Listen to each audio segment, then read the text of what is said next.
Our code enforcement team continues to grow. We're working on some initiatives that are going to expand services and create new programs that'll help our county residents. I'm very pleased with them always. I've dealt with them for a good 30 years now. There's reasons for the code enforcement, and we want our city safe, and you can see when you don't have the codes what you get.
I became homeless back in 2008. I lost my sister. Then I lost my mom. I went under depression. I was really sick. I couldn't walk. Sarah, we met in late 2019. She was living in front of businesses along the street. We gave her some information and linked her with a post team and inroads for temporary transitional housing motel assistance. So I think it's important collaborating with all the departments involved, because sometimes there's a situation where we'll have to gather together and just think outside the box how we could help that person out. Inroad stands for Innovative Remote On-Site Assistance Delivery Service. From the time that I just recently had met her on the streets to today, she's so much happier, healthier, and is working towards getting her own apartment now.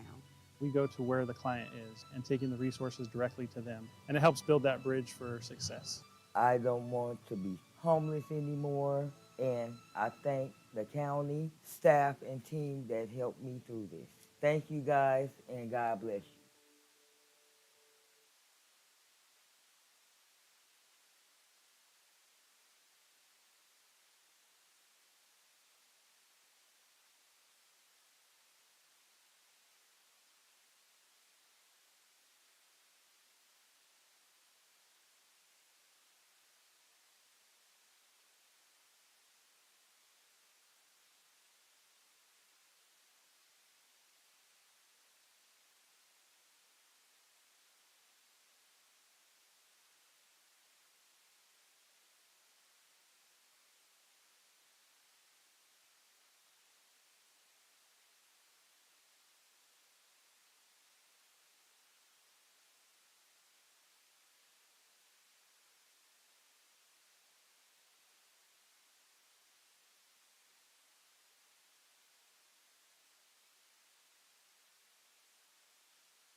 ARMC just received Level 1 Trauma Center verification by the American College of Surgeons. It means that all of these services at the hospital are able to work together in a timely fashion to take a patient from the doorway to the definitive care place. We were Level 2 prior to this. By achieving Level 1 status, we've become a center that doesn't have to transfer any patients out to provide life-saving care. It is well known as the county hospital that serves the Inland Empire region with high-quality medical care, but also a great place to train future physicians and future nurses. We developed a program, actually just a partnership with our local hospitals to go out and teach them about trauma.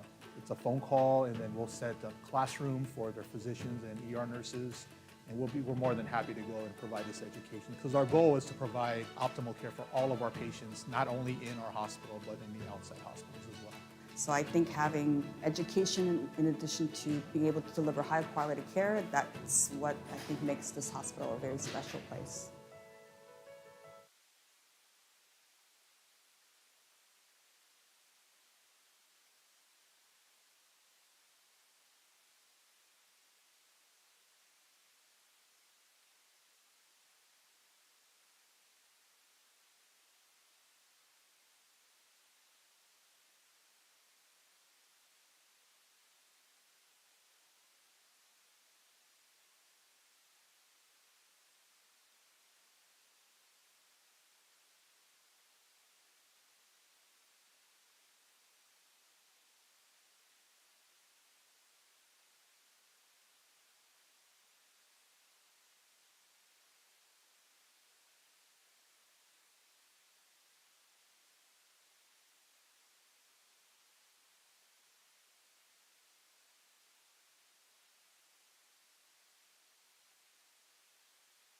San Bernardino County has always been the biggest, and once again, we're the best. Under the Board of Supervisors' visionary leadership, we earned an incredible 160 Achievement Awards from the National Association of Counties in 2023, winning more than any other county for the second year in a row. There are more than 3,000 counties in the United States, and San Bernardino County continues to stand above them all in terms of accolades for innovation, efficiency, and public service.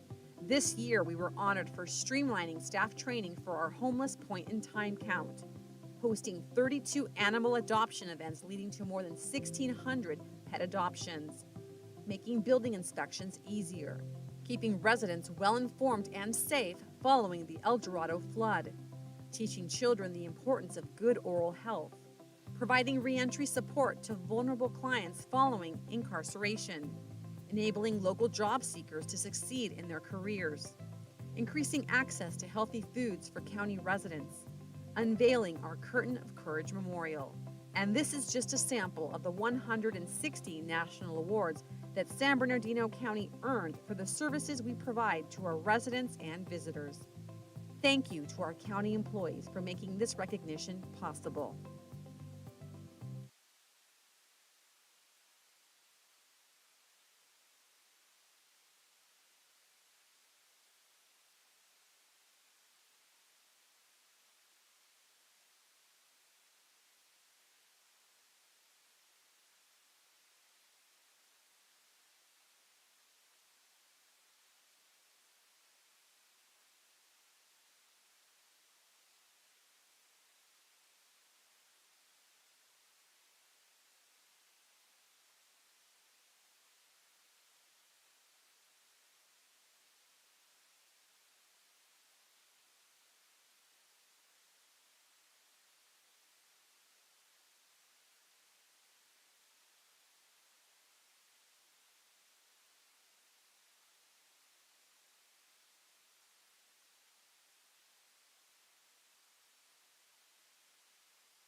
I personally always play ball with Levi. Cody always plays ball with Nolan. And then we have Sonia, who is upset if she doesn't get two buddies. There will be special requests on the field, like, no, you're my buddy, and then sometimes they get in arguments. And Miracle League is a baseball league for people with special needs. Our role is to go down there and be their buddy.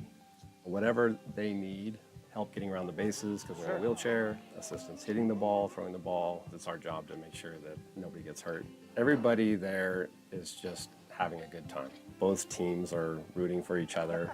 You know, there's really no competition. There's no outs. Everybody's just there to have fun. It's just a really neat program to be a part of. 6 o'clock is game time. They'll do a national anthem. We buddy up with our players. Sometimes you have no choice in the matter. They come up to you and like, you are my buddy. You want to be my Absolutely. buddy? Tyler? Yeah. Okay. Yep. Thank you. You're with him the whole time. So he hits the ball, you're running with him to the first, second, third. It's all about getting out into the community that we serve. We will run into some of the players at the grocery store, on medical aids. You know, they'll instantly, we'll recognize each other and talk about, when the next season is coming out. You know, a lot of our players obviously have some medical issues, and we've gone to their houses on medical aids to already have the relationship. You know, we already know each other. The parents already know us. It is a lot different than just going into someone's house that you don't know. I grew up in this area, and there were not programs that made kids with disabilities feel normal. So this is like a normal thing. This is baseball. We started in May of 2013. Fire and EMS and police guys are heroes. For our players to have the fire department come out and help them and be their best friend for a night, that's huge. It's awesome. It's so beautiful being able to see like the parents come together and being able to hang out and communicate with each other. Being able to see the joy on the faces, there's literally never a bad day when I come to Miracle League. We've had the opportunity to invest the town resources into Brimfield. They're used to the field. There's about a lot of comfort that comes from that. Yeah, it's been a real blessing to us in the community, and you can see the participation here. You know, the bleachers are full every night. That's the thing I dig about Throw it. it to Nolan. Throw it to Nolan. Nolan, throw it in. Bud. He hasn't said many of his one-liners. He's famous for saying, like, if somebody's like really swinging at it, he'll be like, he's chopping broccoli. He's chopping broccoli. I'm definitely invested in this community. It feels like home. Oh my gosh, this is amazing. I love it. All right, dude. What's in there? We brought gifts. Oh! Right? Finally a hat. Finally, right? I'm Zach Taylor, I'm the captain with San Bernardino County Fire Department here in Yucca Valley, and I'm proud to serve you. Good job.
Fentanyl is a synthetic opioid being made in somebody's garage.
Fentanyl is a synthetic opioid being made in somebody's garage or their home, not controlled. It's 50 times more powerful than heroin and 100 times more powerful than morphine. Stop the Void is a California nonprofit corporation dedicated to educating and raising awareness in our communities about the scourge of fentanyl. We started this organization because I lost my own son, Daniel Huerta, who was only 16 and a half years old when he passed away due to fentanyl poisoning. Due to the stigma of addiction and overdose, most parents feel that this could never happen to them, and I'm truly sorry, but it can. San Bernardino County started with the Fentanyl Doesn't Care, But We Do campaign. Fentanyl doesn't care if you're a mother, a father, a son, a daughter, a coworker, a friend. It just doesn't care.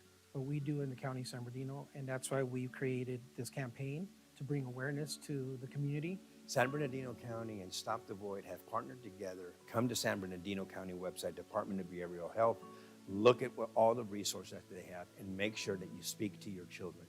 Numbers just came out for 2022, and it's north of 109,800 drug deaths in the United States. Roughly 77% of all of those drug deaths were due to fentanyl. This is why this message and this campaign is so, so important. If you think that it can't happen to you, think twice.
San Bernardino County's Land Use Services has now made it even easier for you to schedule your on-site, virtual, and self-inspections. It's called Easy Inspect, and it's a new mobile app available on the App Store and Google Play. Built with both contractors and homeowners in mind, Easy Inspect is an easy-to-use tool for viewing all of your eligible inspections right from your phone. You can schedule one or multiple inspections at your fingertips. For any additional help using Easy Inspect, visit easyinspect.sbcounty.gov or call 800-637-6655.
The way you sort your trash may be changing. Did you know organic waste that ends up in California's landfills makes up 20% of the state's methane gas emissions? Organic waste includes items such as food waste, like leftovers, bones, shells, peels, and pits. Food-soiled paper products such as paper towels, napkins, and pizza boxes. And yard waste such as grass clippings, leaves, and twigs. That's why jurisdictions throughout California, including the unincorporated areas of San Bernardino County, are now required to implement Senate Bill 1383, the new statewide plan to reduce methane gas emissions. If you live or work in an unincorporated area of San Bernardino County, you may be required to subscribe to waste, recycling, and organic recycling services in 2023. The county is dedicated to keeping residents and businesses of the unincorporated areas informed about this new state law and how it affects our communities before any changes take place.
Code enforcement's mission is to ensure compliance with county codes and state laws, to create safe, attractive communities that improve the quality of life of residents. County Code Enforcement has several special programs: illegal dumping, community cleanup, graffiti abatement, fire hazard abatement, off-highway vehicle enforcement, cannabis enforcement, and of course our traditional code enforcement program. Code enforcement benefits residents through our goal of leaving people better than we found them, by leaving them safer because we have addressed unpermitted construction that could affect the occupants, or by improving blighted conditions that affect not only the occupants, but the community. My role in code enforcement is to ensure that residents of San Bernardino County are following the rules and the ordinances, talking with the public more one-on-one, helping them learn the ordinances, but also talking to them as though we're neighbors, because we need to make sure that San Bernardino County is a good place to live, a good place to work, and be a beautiful place for the residents. Our code enforcement team continues to grow. We're working on some initiatives that are going to expand services and create new programs that will help our county residents. I'm very pleased with them always. I've dealt with them for a good 30 years now. There's reasons for the code enforcement, and we want our city safe, and you can see when you don't have the codes what you get.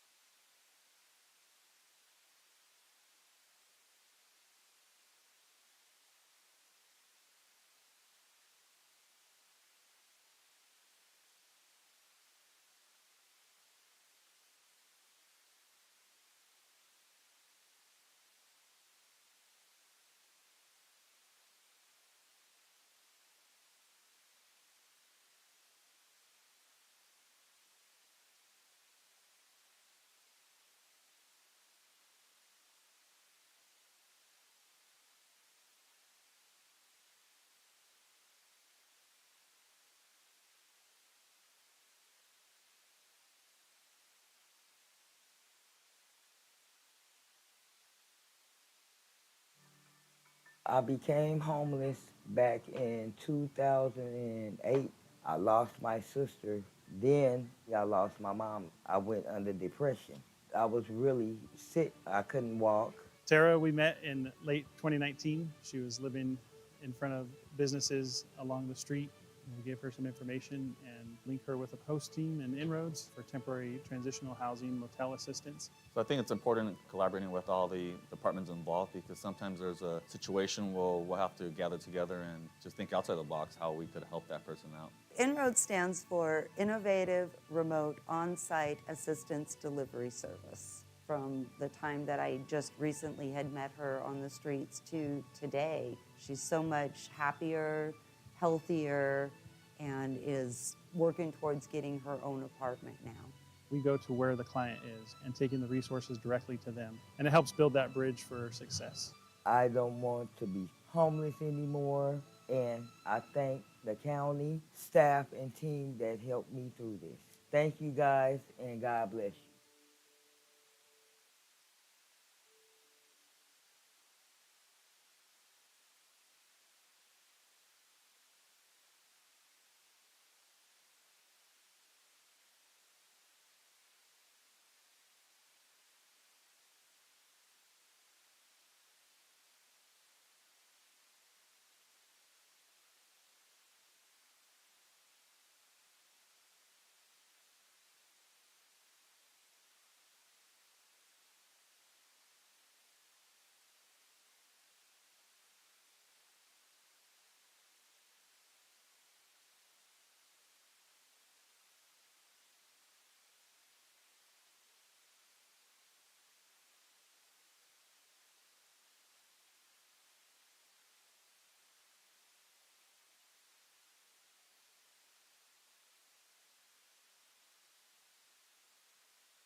ARMC just received Level 1 Trauma Center verification by the American College of Surgeons. It means that all of these services at the hospital are able to work together in a timely fashion to take a patient from the doorway to the definitive care place.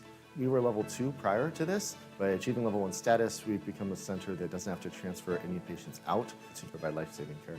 It is well known as the county hospital that serves the Inland Empire region with high quality medical care, but also a great place to train future physicians and future nurses. We developed a program, actually just a partnership with our local hospitals, to go out and teach them about trauma. It's a phone call, and then we'll set a classroom for their physicians and ER nurses, and we're more than happy to go and provide this education, because our goal is to provide optimal care for all of our patients, not only in our hospital, but in the outside hospitals as well. So I think having education in addition to being able to deliver high quality care, that's what I think makes this hospital a very special place.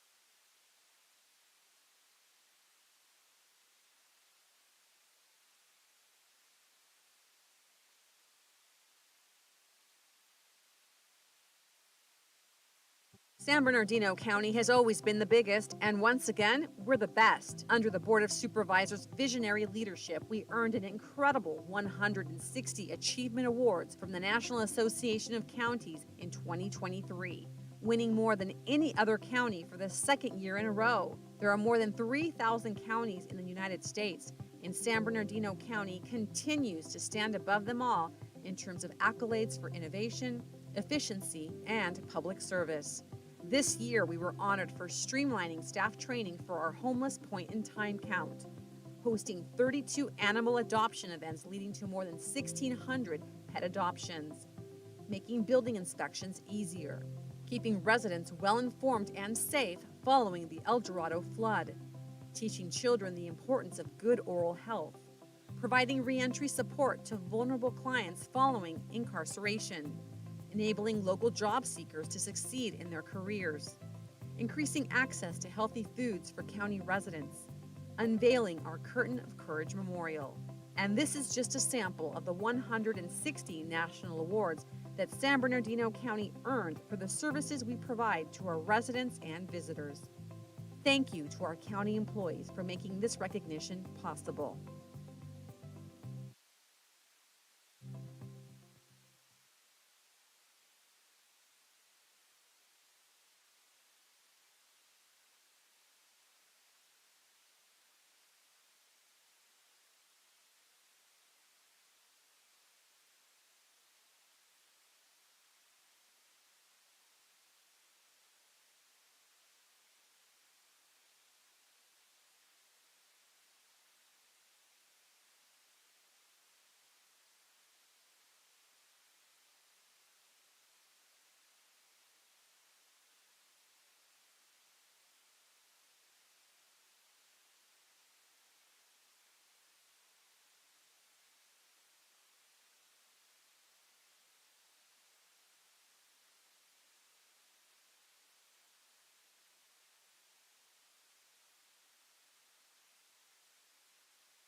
I personally always play ball with Levi. Cody always plays ball with Nolan. And then we have Sonia, who is upset if she doesn't get two buddies. There will be special requests on the field, like, no, you're my buddy, and then sometimes they get in arguments. And Miracle League is a baseball league for people with special needs. Our role is to go down there and be their buddy. Whatever they need, help getting around the bases because they're in a wheelchair, assistance hitting the ball, throwing the ball. It's our job to make sure that nobody gets hurt. Everybody there is just having a good time. Both teams are rooting for each other. You know, there's really no competition. There's no outs. Everybody's just there to have fun. It's just a really neat program to be a part of. 6 o'clock is game time. They'll do a national anthem. We buddy up with our players. Sometimes you have no choice in the matter. They come up to you and like, you are my buddy. You want to be my Absolutely. buddy? Yeah. Tyler? Okay. Yep. Thank you. You're with them the whole time. So he hits the ball, you're running with him to the first, second, third. It's all about getting out into the community that we serve. We will run into some of the players at the grocery store, on medical aids. You know, they'll instantly, we'll recognize each other and talk about, when the next season is coming out. A lot of our players obviously have some medical issues, and we've gone to their houses on medical aids to already have the relationship. We already know each other. The parents already know us. It is a lot different than just going into someone's house that you don't know. I grew up in this area, and there were not programs that made kids with disabilities feel normal. So this is like a normal thing. This is baseball. We started in May of 2013. Fire and EMS and police guys are heroes. For our players to have the fire department come out and help them and be their best friend for a night, that's huge. It's awesome. It's so beautiful being able to see like the parents come together and being able to hang out and communicate with each other. Being able to see the joy on the faces. There's literally never a bad day when I come to Miracle League. We've had the opportunity to invest the town resources into Brimfield. They're used to the field. There's a lot of comfort that comes from that. Yeah, it's been a real blessing to us in the community, and you can see the participation here. The bleachers are full every night. That's the thing I dig about Throw it. it to Nolan. Throw it to Nolan. Nolan, throw it in. He hasn't said many of his one-liners. He's famous for saying, like, if somebody's like really swinging at it, he'll be like, He's chopping broccoli, I'm definitely invested in this community. It feels like home. Oh my gosh, this is amazing. I love it. All right, dude. What's in there? We brought gifts, Oh! right? Finally a hat. Finally, right? I'm Zach Taylor, I'm the captain with San Bernardino County Fire Department here in Yucca Valley, and I'm proud to serve you. Good job.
Fentanyl is a synthetic opioid being made in somebody's garage or their home, not controlled.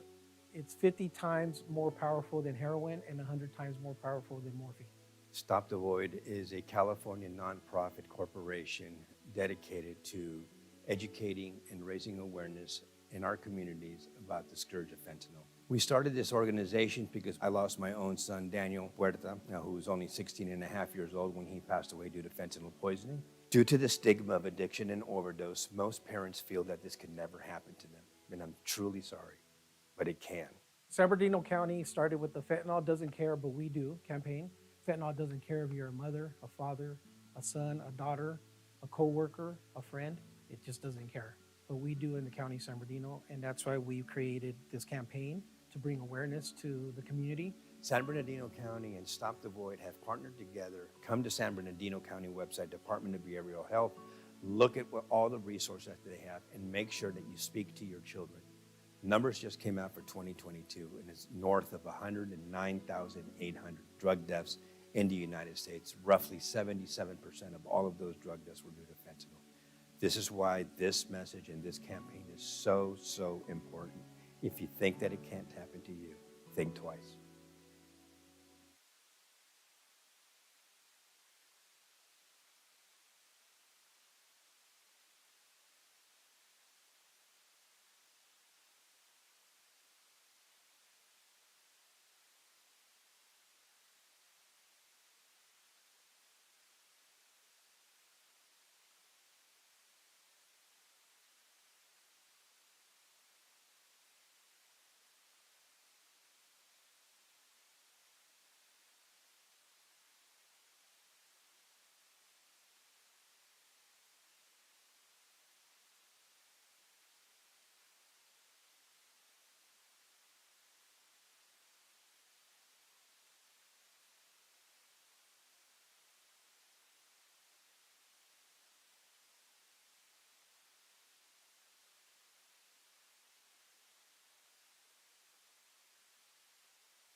Bernardino County's Land Use Services has now made it even easier for you to schedule your on-site, virtual, and self-inspections. It's called Easy Inspect, and it's a new mobile app available on the App Store and Google Play. Built with both contractors and homeowners in mind, Easy Inspect is an easy-to-use tool for viewing all of your eligible inspections right from your phone. You can schedule one or multiple inspections at your fingertips. For any additional help using Easy Inspect, visit easyinspect.sbcounty.gov or call 800-637-6655.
The way you sort your trash may be changing. Did you know organic waste that ends up in California's landfills makes up 20% of the state's methane gas emissions? Organic waste includes items such as food waste, like leftovers, bones, shells, peels, and pits. Food-soiled paper products such as paper towels, napkins, and pizza boxes. And yard waste such as grass clippings, leaves, and twigs. That's why jurisdictions throughout California, including the unincorporated areas of San Bernardino County, are now required to implement Senate Bill 1383, the new statewide plan to reduce methane gas emissions. If you live or work in an unincorporated area of San Bernardino County, you may be required to subscribe to waste, recycling, and organic recycling services in 2023. The county is dedicated to keeping residents and businesses of the unincorporated areas informed about this new state law and how it affects our communities before any changes take place.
Code enforcement's mission is to ensure compliance with county codes and state laws, to create safe, attractive communities that improve the quality of life of residents. County Code Enforcement has several special programs: illegal dumping, community cleanup, graffiti abatement, fire hazard abatement, off-highway vehicle enforcement, cannabis enforcement, and of course our traditional code enforcement program. Code enforcement benefits residents through our goal of leaving people better than we found them, by leaving them safer because we have addressed unpermitted construction that could affect the occupants, or by improving blighted conditions that affect not only the occupants, but the community. My role in code enforcement is to ensure that residents of San Bernardino County are following the rules and the ordinances, talking with the public more one-on-one, helping them learn the ordinances, but also talking to them as though we're neighbors, because we need to make sure that San Bernardino County is a good place to live, a good place to work, and be a beautiful place for the residents. Our code enforcement team continues to grow. We're working on some initiatives that are going to expand services and create new programs that will help our county residents. I'm very pleased with them always. I've dealt with them for a good 30 years now. There's reasons for the code enforcement, and we want our city safe, and you can see when you don't have the codes what you get.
I became homeless back in 2008.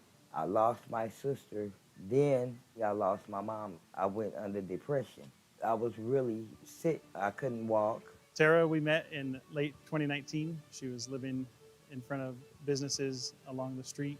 We gave her some information and linked her with a post team and inroads for temporary transitional housing motel assistance. So I think it's important collaborating with all the departments involved, because sometimes there's a situation where we'll have to gather together and just think outside the box how we could help that person out. Inroad stands for Innovative Remote On-Site Assistance Delivery Service. From the time that I just recently had met her on the streets to today, she's so much happier, healthier, and is working towards getting her own apartment now.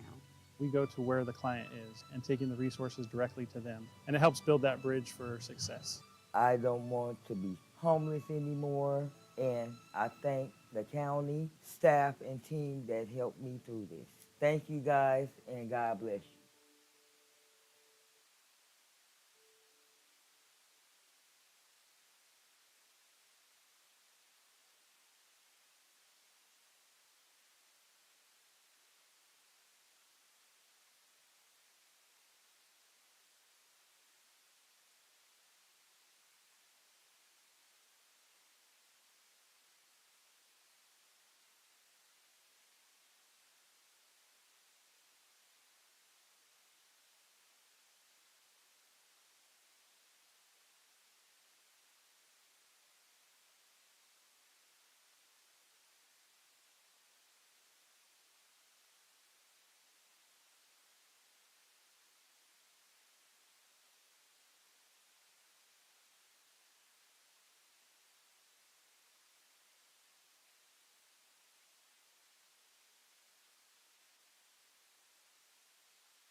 ARMC just received Level 1 Trauma Center verification by the American College of Surgeons. It means that all of these services at the hospital are able to work together in a timely fashion to take a patient from the doorway to the definitive care place. We were Level 2 prior to this. By achieving Level 1 status, we've become a center that doesn't have to transfer any patients out to provide life-saving care. It is well known as the county hospital that serves the Inland Empire region with high-quality medical care, but also a great place to train future physicians and future nurses. We developed a program, actually just a partnership with our local hospitals, to go out and teach them about trauma.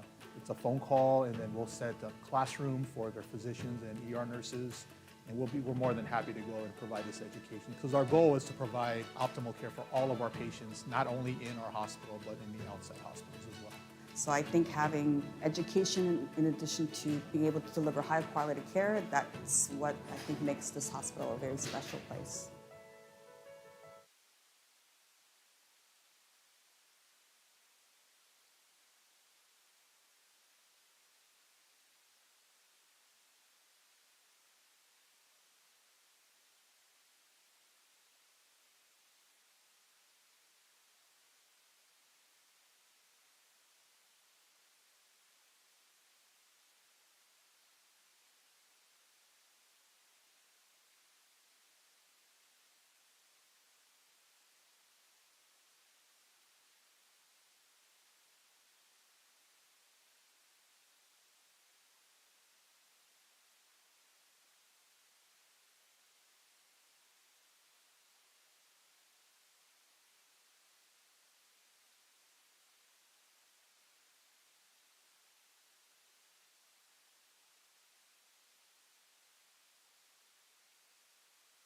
San Bernardino County has always been the biggest, and once again, we're the best. Under the Board of Supervisors' visionary leadership, we earned an incredible 160 achievement awards from the National Association of Counties in 2023, winning more than any other county for the second year in a row. There are more than 3,000 counties in the United States, and San Bernardino County continues to stand above them all in terms of accolades for innovation, efficiency, and public service.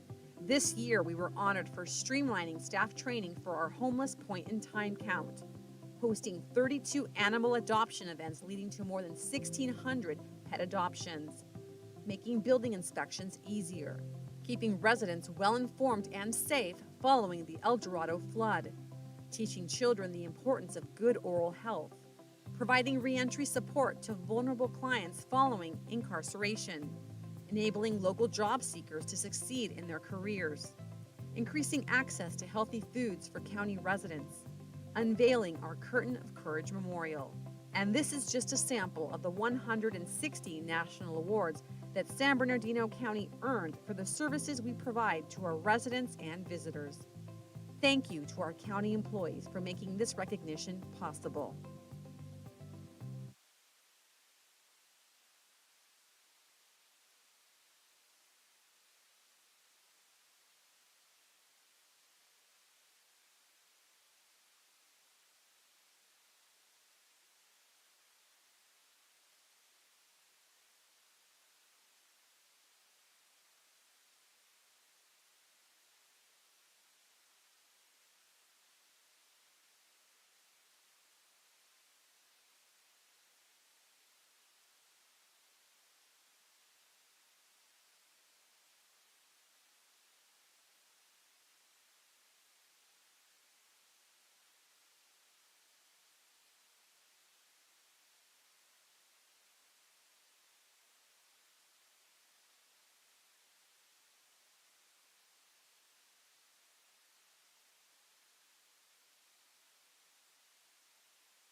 I personally always play ball with Levi. Cody always plays ball with Nolan. And then we have Sonia, who is upset if she doesn't get two buddies. There will be special requests on the field, like, no, you're my buddy, and then sometimes they get in arguments. And Miracle League is a baseball league for people with special needs. Our role is to go down there and be their buddy.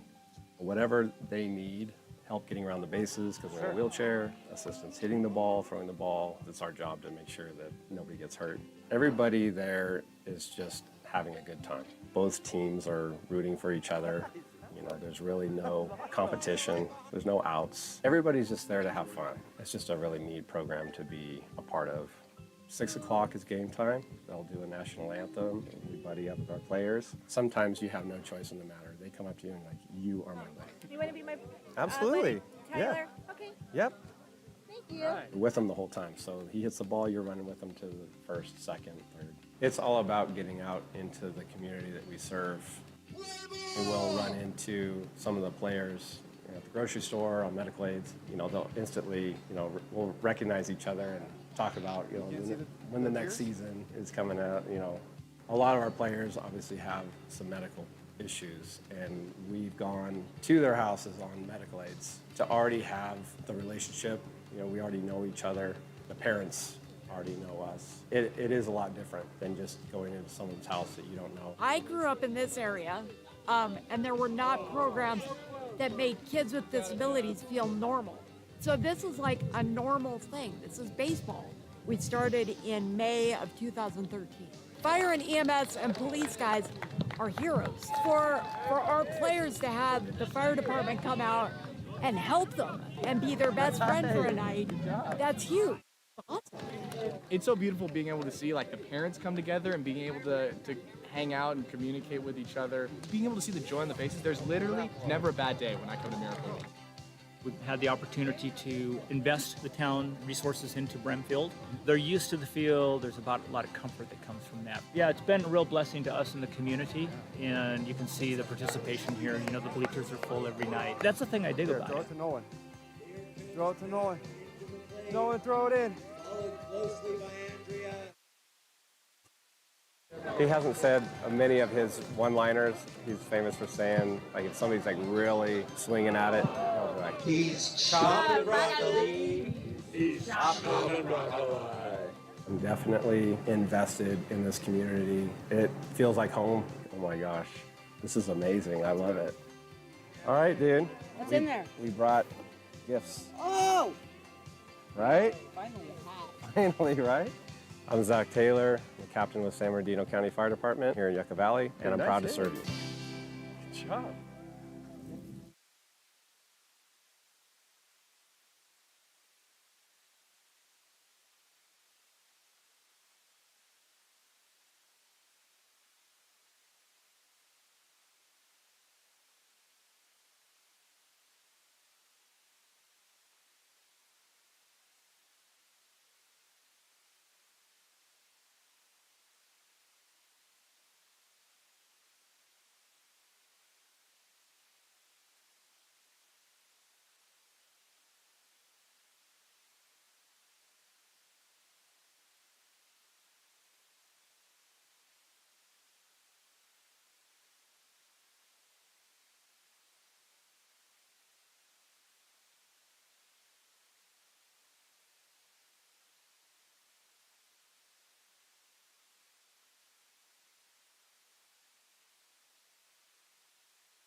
Fentanyl is a synthetic opioid being made in somebody's garage or their home, not controlled.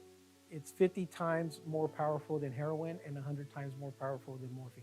Stop the Void is a California nonprofit corporation dedicated to educating and raising awareness in our communities about the scourge of fentanyl. We started this organization because I lost my own son, Daniel Huerta, who was only 16 and a half years old when he passed away due to fentanyl poisoning. Due to the stigma of addiction and overdose, most parents feel that this can never happen to them, and I'm truly sorry.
Luther, you guys ready?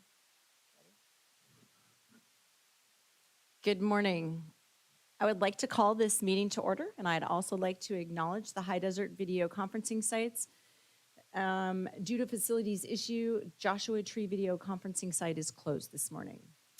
This morning, it is my honor and pleasure to introduce Rabbi Hillel Cohen, a native of Germany, who was brought to the United States as an infant by his parents who were refugees who escaped from Nazism.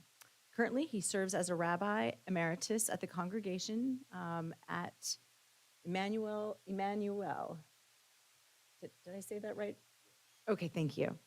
In San Bernardino, specifically in Redlands. He and his wife, Rita, have served in our community for a number of years. Thank you for being here and for leading our prayer and invocation this morning.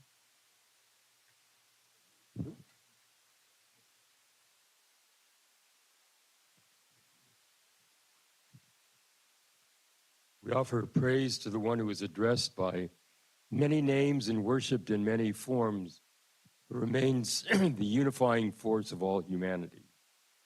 We praise the source of creation for this county in which we live, a county whose landscape is incomparably beautiful, whose geographical size is unparalleled in all the continental United States.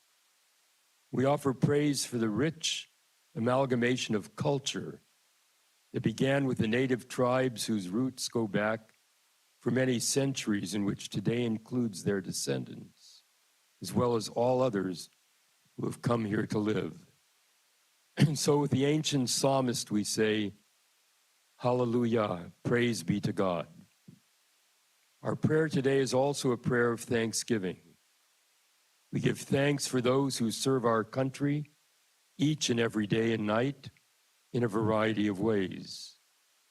Those who protect, administer, decide, judge, plan, treat, and heal and teach. These and so many more merit our appreciation for their dedicated service. And we join with our prayers of praise and thanksgiving, prayers of petition. We pray on this day for those who serve on this Board of Supervisors. May they never lose sight of the high trust that their fellow citizens have put in them. May their aspirations be high and their achievements even higher.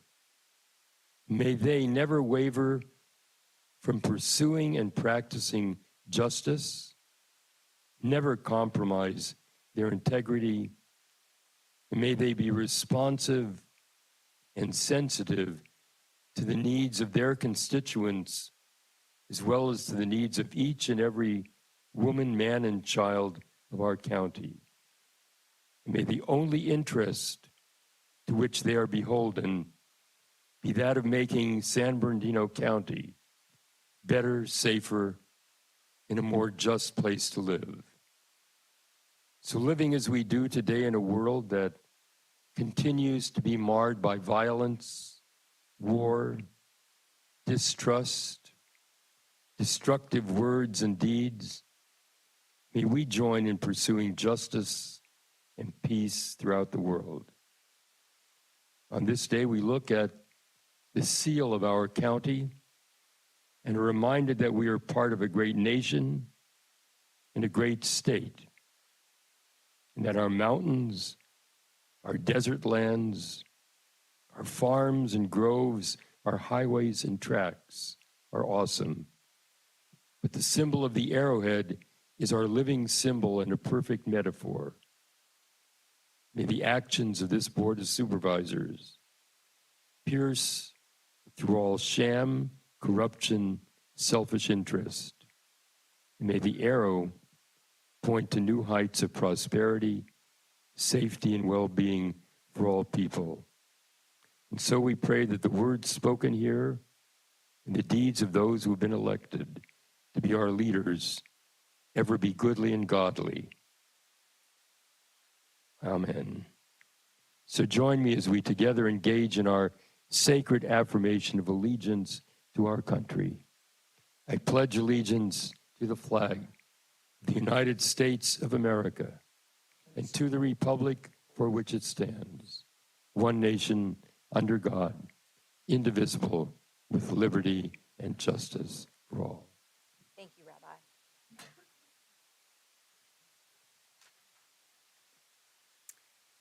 Thank you very much. We will now move on to our memorial adjournments. Vice Chair Cook. Yes, it's kind of ironic. One of the memorials that I want to call everyone's attention to is Nicholas Prisco. Bit of history. He was the first mayor of Apple Valley, and you know, a pillar of the community and everything like that. And he's going to be sadly missed for his advice and counsel. And that's the only one I have. Thank you. Thank you. Supervisor Hagman. Supervisor Baca. Thank you, Madam Chair. I do have two. The first one was Ronnie J. Tucci of Colton, California, who passed away on October 30th. Ronnie was a talented chef and prominent figure in the culinary community. In the past, Ronnie was a staff for the Colton service department, where he was always down to earth, humble, and a polite individual. He was a kind and gentle heart. He loved to help others. His warm personality and kindness earned him the respect amongst his peers and lasting friendships. He was an integral part of the community, and our condolences go out to the family and his loved ones during this difficult time. And I do also have one more journey in memory. This is for Mary Louise, as our heart heavily felt that the recent passing of Mary Louise Sanchez, affectionately called Mary Lou, a lifelong resident of the city of San Bernardino. Mary Lou was 84 years of age and in 1958 graduate from San Bernardino High School. Shortly after graduation, she married her high school sweetheart, Alan Sanchez Sr., who sadly passed away in 2021. Together, they raised 7 children and remained married for over 61 years. This union welcomed 18 grandchildren, 25 great-grandchildren, and 2 great-great-grandchildren. Mary Lou was a role model for all of us and should be truly missed by all who know her. May she rest in peace. Thank you, Madam Chair. Thank you very much. Supervisor Armendariz. None to speak of. Thank you. All right, we do not have any special presentations this morning, so we will move on to reports from County Council. Thank you, Madam Chair. The Board of Supervisors in closed session voted 5-0 to appoint Ralph Duarte, Director of Veterans Affairs / County Veteran Service Officer. He will receive a salary of $163,404 annually and will receive Group B benefits under the exempt compensation plan. Thank you. Thank you. Reports from our CEO, Luther. Good morning, Madam Chair. Nothing to report this morning. All right, we'll move on to our individual board member comments. Vice Chair Cook.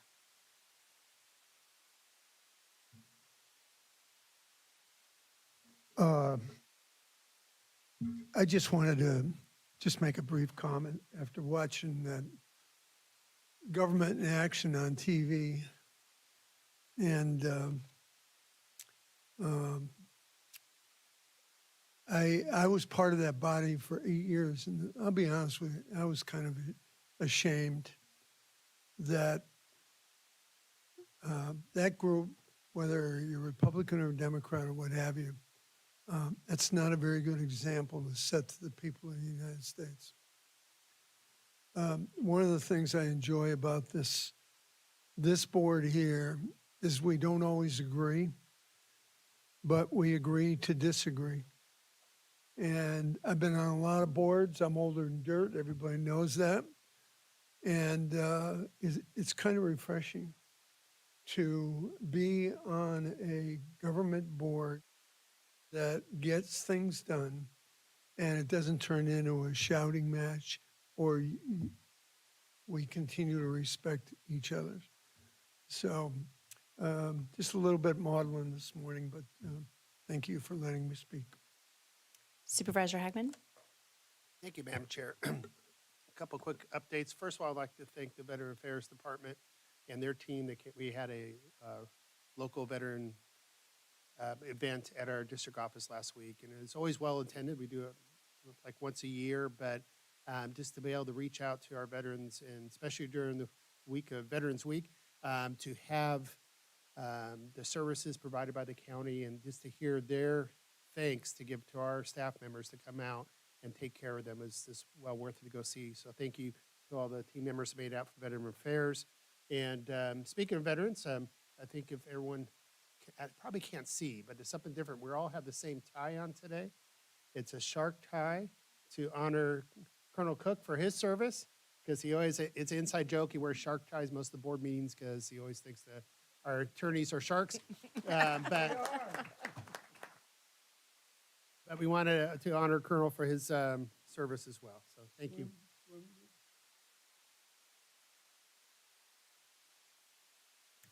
Supervisor Baca. Yeah, thank you, Madam Chair. Just want to thank the Arrowhead Regional Medical Center for the event they had last week. They honored our veterans. It was a wonderful event. So all of our servicemen and women that worked at the hospital at the Arrowhead Regional Medical Center got recognized last Thursday. It was an outstanding event. Just want to thank them for taking the time and to allow employees within the county hospital to attend and participate. And just a wonderful, wonderful group. And just want to announce, I know that this Thursday in Muscoy at 9 a.m. at the Baker Center, we're having a Cup of Joe. It's a coffee where I will be giving updates on the 5th District, and looking forward to that. And also this weekend at Kessler Park, we'll be hosting a community baseball clinic from 9 to noon. We'll be providing shirts and lunches for all the kids and families. So if you have any young ones that are Little League softball age, we'll be hosting that. And one of our local major leaguers, Victor Vodnik from Rialto, will be there helping out with the kids. And then also Mike Ashman, a Bloomington product. He's also a coach for the Los Angeles Angels, will be helping out. And the last thing, just want to congratulate, this weekend attended an event for the 50th wedding anniversary for Dan and Rose Akiwa. They're lifelong residents of the Muscogee community, so just want to congratulate them and happy health. Thank you, Madam Chair. Thank you. Supervisor Armendariz. Yes, thank you, Madam Chair. I just wanted to first just take a moment to thank the cities of Fontana, Rancho Cucamonga, and Upland for inviting me to their Veterans Veterans Day celebrations. I was moved at the amount of emphasis they put on just getting not just awareness of mental health issues and letting them know that there's someone there to care for them in their times of need. Every city had demonstrated those resources, and I let them know that we would be great partners with them to continue to move forward with that on this day and just celebrate the commitment that they have when they sacrifice for our country. So there was that. Also, I had just to make everyone aware, the Second District, we will be hosting a cleanup day on Saturday from 8 to 12 in the unincorporated areas of the county in the Second District. You can go onto my website to see additional information, but we'll be doing there. We'll be doing document shredding, tires, and electronic devices waste that we'll be taking from residents, non-commercial, non-business. So let everyone know who's around. If they have something to be shredded, come on down. And that's all. Thank you. I would also like to thank our veterans that are with us serving the county and our residents. It was an honor to speak at the Veterans Day celebration in Redlands. And this year in the parade, we had 5 World War II veterans among us. And so that was truly a touching and humbling experience. So thank you all. Happy belated birthday, Marines that are in the audience and around us. And I'd also like to highlight the mobile shelter. It's a mobile court shelter. And it is a program which is put on by probation, the Sheriff's Department, as well as San Bernardino Superior Courts to assist individuals with unresolved misdemeanor cases and outstanding fines by hosting a mobile shelter court in different locations throughout the county. The Homeless Outreach Unit has been hosting these events since 2021 and has served more than 400 clients and cleared more than 600 cases, helping to remove common roadblocks to progress and allowing our participants to move forward with a clean slate while on probation. So I want to thank those departments involved for that great work, helping reduce recidivism and helping our residents in need. And that is it for me. So that brings us to our presentation of the agenda. Danette, do we have any additions or revisions? Thank you, Madam Chair. Item 67 is off calendar, and those are all the changes that I have today. Thank you. Thank you. That brings us to our consent calendar, which consists today of items 2 through 98. I will call for public comment, and first up is Graham Smith, followed by Planet Thunder Striker. Good morning, Graham. Oh, up at the top, we have 2 podiums behind you or off to the other side. Yes, sir. You'll have 3 minutes, and the little lights do fun things that indicate when you're wrapping up. I don't think I'll need 3 minutes. Hey everyone, my name is Graham Smith. If you don't know me already, I'm actually a candidate for this board in District 3. I've got a question today on consent item 76, which is about removing supportive opponents to local ballot measures. My question for the board here is why we're doing this. It seems to me that this is a perfectly legal thing to do, but is a move away from full transparency to the public on the ballot.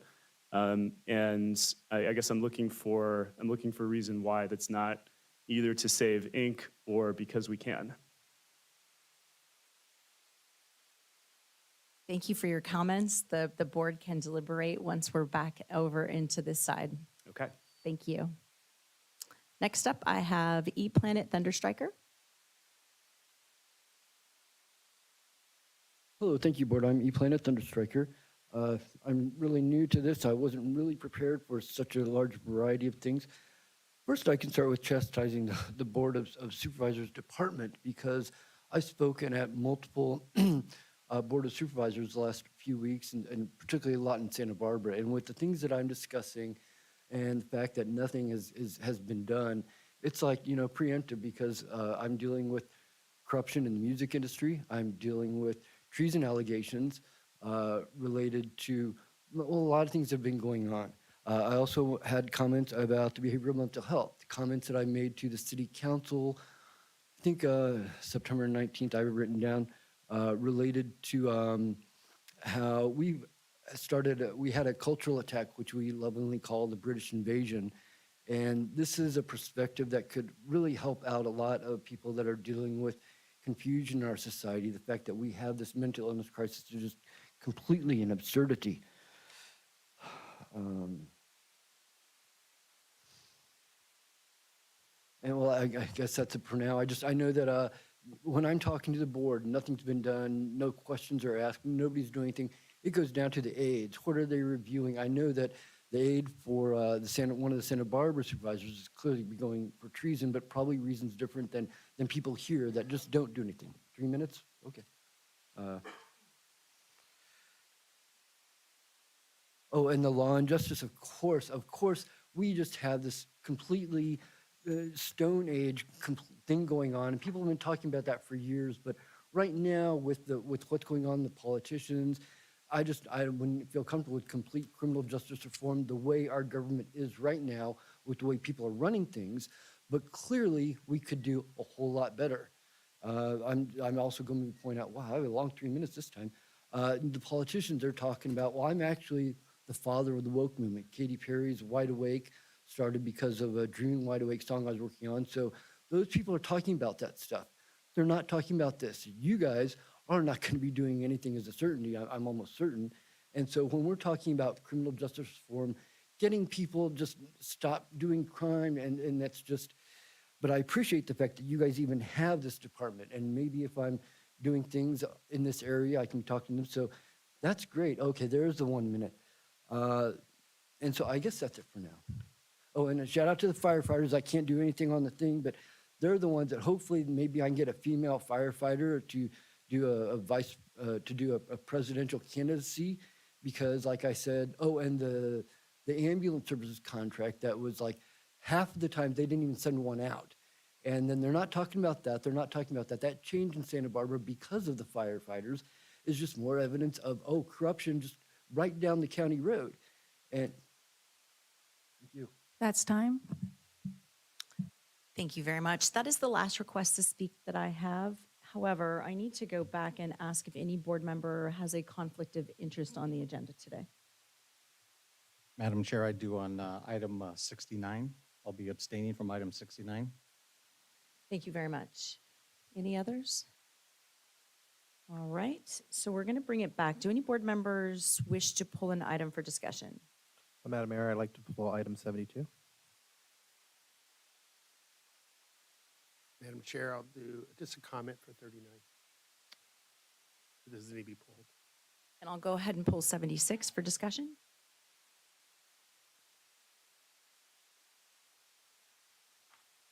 All right, comment on 39? Yeah, thank you, Madam Chair. Just, Tom, always fight bureaucracy and try to get things going. I know this is a non-standard contract, but I know the CEO and I were talking about trying to have the in-house tools to do return on investments analysis for a couple months. And I finally see the item on the agenda, and the software is only $3,500. So I'm thinking, is there a way to speed up at a lower amount for tools like this to help our departments do their job quicker and more efficient? So it's been 60 days. We're finally getting the software. And so a lot of these things are timely. So I'm just trying to figure out why did it need to go on agenda at 3,500? So any contract that involves non-standard terms has to appear before the board to approve those non-standard terms. The board, of course, could modify that requirement. Statute or is it policy? It's county policy and provision, so it's not state law. So the board could alter that to make it contracts above a certain amount, for instance. my suggestion, Madam Chair, is maybe staff go back and look at it. Maybe there's a threshold we'll be happy with for them to make that internal decision on smaller amount contracts. So we just kind of speed up processes and things. We can take a look at proposing a policy that would address allowing things to move faster and giving some discretion maybe to the CEO to be able to approve below a certain dollar threshold for non-standard terms. I did have, excuse me, an inquiry of Supervisor Baca as to whether he's recusing himself based upon a donation that's campaign contribution that's been received. Yes, I am recusing because I did receive a campaign contribution from Luis Ojeda. Okay, and do you know the amount of the contribution, if you could provide that? I don't know. Okay, all right, thank you. All right, so with that, minus items 72 and 76, I will take a motion on consent. Thank you for Supervisor Hagman's motion. And a second by Supervisor Armendariz. All those in favor? Aye. Aye. Any opposed?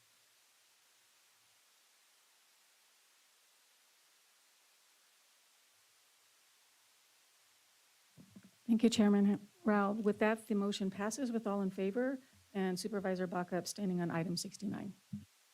Thank you very much. We will move on to our deferred items, and we will start with item number 72. So, Madam Chair, would you like a presentation on that item, or were there specific questions that,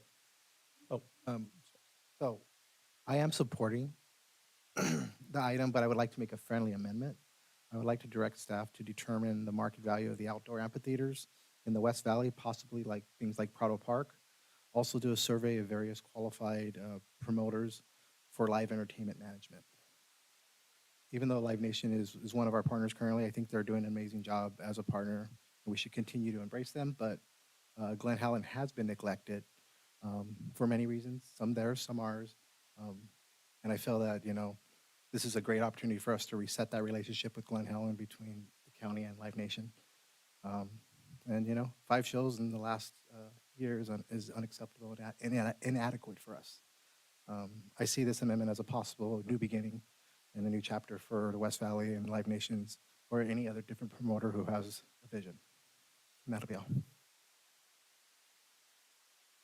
Any other comments or questions?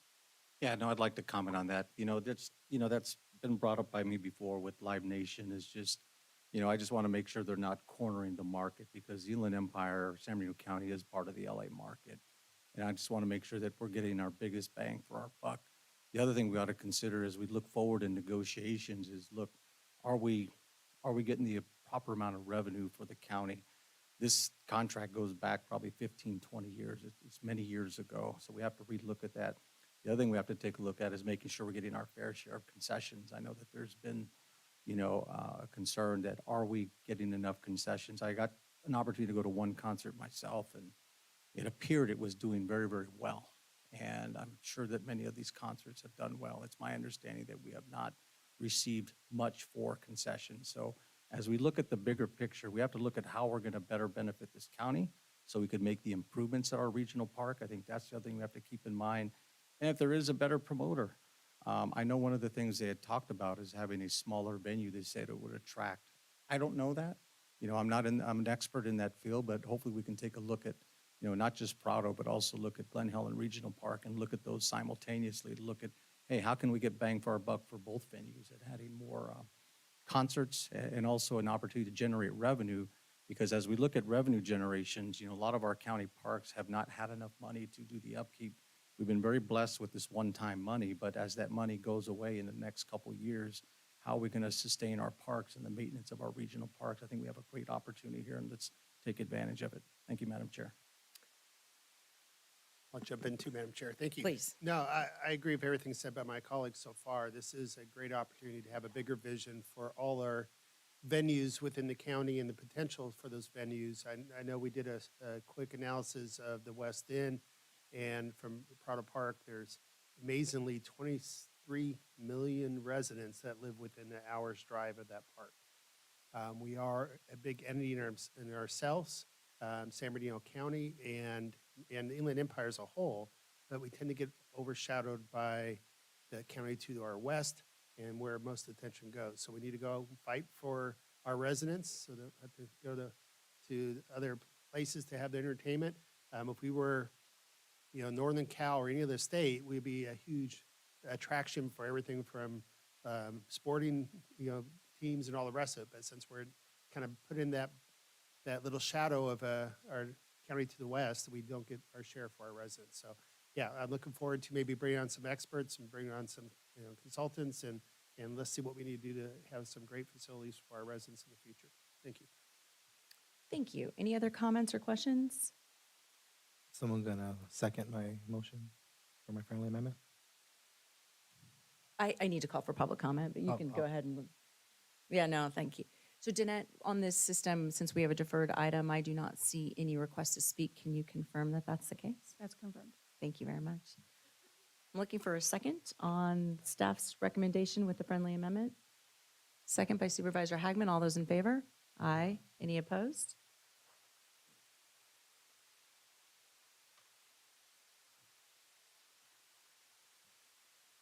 Motion passes with all in favor. Thank you very much. With that, we will move on to agenda item number 76. Our registrar of voters, we'll have Stephanie Shea if she is present here. And while she's making her way down, the background information on this item indicates that opting out of printing supporters and opponents of each local measure, because their recommendation of that is because it is printed in the county's voter information guide and is also available on the website.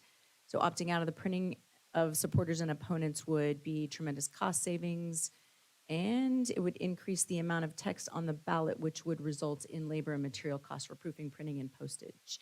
Anything else that you can add to that on terms of the public speaker's request for information that we had? Good morning, Madam Chair, members of the board. Stephanie Shea, Registrar of Voters. You summarized it very well. The county has the discretion to opt out of printing the authors for either the supporters or the opponents of local measures. I do want to point out that our voter information guide already contains this information, and that would not change as a result of any of the action on the board today. It is just the opponents and the supporters for local measures being printed on the ballot is something that we're bringing forth for consideration today.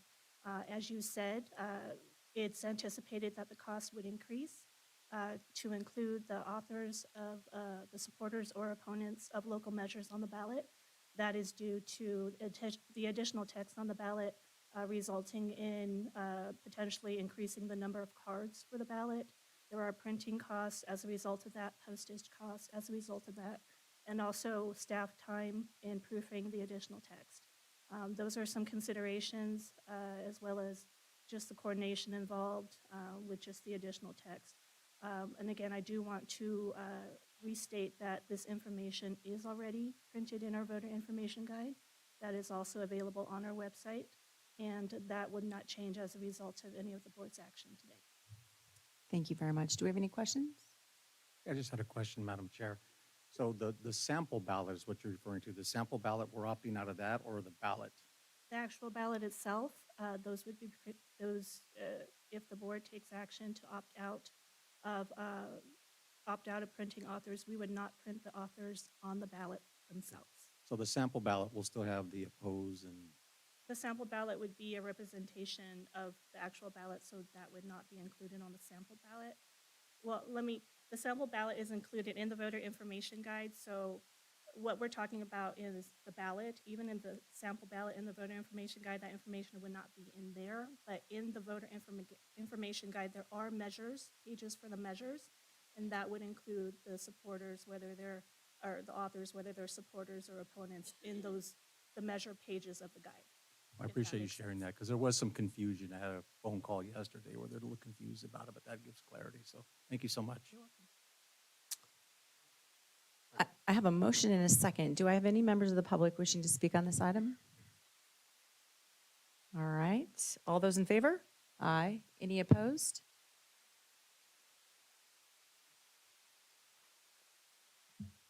With that, the motion passes. Thank you very much. That will take us to our Discussion items consisting of number 99 through 101. Item number 99 is extra help appointment of business systems analyst and returning retiree being presented by Diana Atkinson. Good morning. I'll move the item, Madam Chair. Thank you for your motion. Do I have a second? Supervisor Almondera seconds it. I do not have any requests to speak on this item that I can see. Is that correct? That's correct. All right, so seeing none, thank you very much for your stellar presentation. All those in favor? Aye. Aye. Any opposed? Thank you, Diana. With that, the motion passes with all in favor. Very well. Next item is item 100, restated and amended solid waste hauling franchise agreement with Advanced Disposal Company for County Franchise Area 18, being presented by Brendan Biggs, and I will officially open the public hearing. Good morning, Brendan. Good morning, Chair Rao, members of the board, Brendan Biggs, Director of Public Works. But Brendan, before you start, anybody who's listening today, do we have staff in the rotunda or available to help them if they do have questions on this? Yes, we do. Okay, and where would they go? Just out? Just right out there. Right out in front? Yep. Okay, thank you. Okay, this item is regarding the Prop 218 public hearing and recommendation for approval of a restated and amended solid waste handling franchise agreement for CFA 18 serving the Oak Hills, Hesperia, Apple Valley, and Spring Valley Lake areas. The CFA was not part of the agreements approved December of 2022 due to their type of organic handling process. This item is a result of SB 1383. Prop 218 notices were mailed out on or before September 29th, 2023, giving each owner resident at least 45 days to submit a written protest to the new rates and annual rate adjustment methodology. The changes to the franchise hauler agreement with Advanced Disposal goes into effect January 1st, 2024, includes the following. Requires mandatory collection of trash, recycling, and organic waste for all residential and commercial properties, with the exception of areas that are granted a waiver by CalRecycle. Revising waste service rates impacted by SB 1383. Adding new hauler services to assist SB 1383 compliance. This is a map of the county franchise areas and depicts areas that the county has been given granted waivers by CalRecycle, and also areas that did not qualify. The low population waiver is based on the 2020 census tract. Those areas in purplish pink have been granted the low population waiver and are not required to comply with SB 1383. The areas shown in Zone A, which is lighter orange, did not qualify for any SB 1383 waivers and are required to have mandatory collection of the refuse, recycling, and organic waste. Out of the 5,943 Prop 218 notices that were sent, only 9 valid protests were received as of last Friday. Recommendations today are find this action exempt from CEQA, approve the reinstated agreements, approve the CEO or director to execute the agreements with non-substantial revisions, and direct the clerk to file the notice of exemptions. And we do have staff in the rotunda. Happy to answer any questions. Thank you very much. Do we have any questions of Brendan? I do, Madam Chair. Please. Just, Brendan, I just wanted to kind of alert our residents that starting the first of the year, this lovely piece of legislation that the state's mandating and staffing us to do, you may have people looking in your trash cans. Is that correct? Yes. Okay, so what they're going to be doing is they're going to come up and look in your green bins to make sure you're putting your food waste in there. And if you have food waste in your black bins, we're supposed to start to enforce that next year.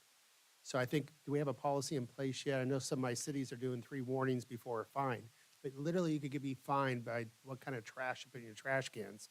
And this is not an option for us. This is not a county policy. This is a state statute that's forced us to do it started in January. Yeah, we are working with the haulers to develop processes for enforcement. We will definitely not be heavy-handed with this. Well, there's still requirements, and for us to do the inspections, we have to figure out how to fund the inspections, and which it just drives me crazy that someone's going to be looking through our trash cans coming in this first of the year, but that's the state making us do this. Well, and part of it too is if they find food waste in your black bin, then they may not take your black bin. They may notify you until you rectify it, and then you have to pay for them to come back out and grab your bin. Yes. Yeah, so it's, vote, I guess the people we voted have the consequences. These are being passed on from our state senate, and the assembly ratified it, and so this is year 3. It makes a little bit of sense to me. I serve as a representative for the solid waste, I forgot what SWAT stands for, but the Solid Waste Advisory Team, I think it stands for. But we start off with restaurants and grocery markets, which makes a little sense, the higher volume.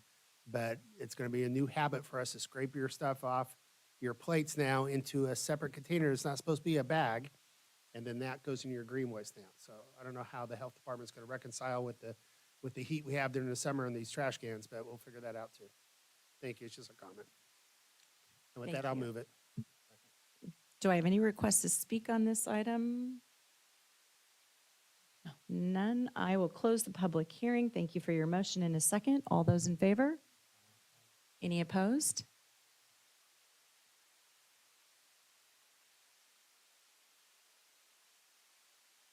Motion passes with all in favor.